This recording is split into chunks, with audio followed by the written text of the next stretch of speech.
चला तर मग आज बनवूया गुड दशमी। त्यासाठी 1 वाटी गूळ, अर्धी वाटी पाणी।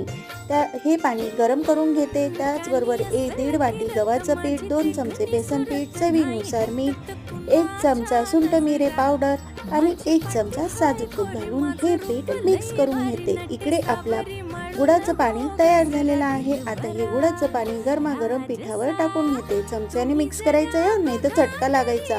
इथं कणिक भिजून झालेली आहे। आता याचे छोटे मोठे असे उंडे बनवून घेऊया। थोडंसं पीठ लावून ही दशमी लाटायला घेऊया। लाटून झाली का मस्त एक मोठी पोळी तयार होते। पोळी मोठी तयार झाली का यावर मी तीळ टाकून घेते।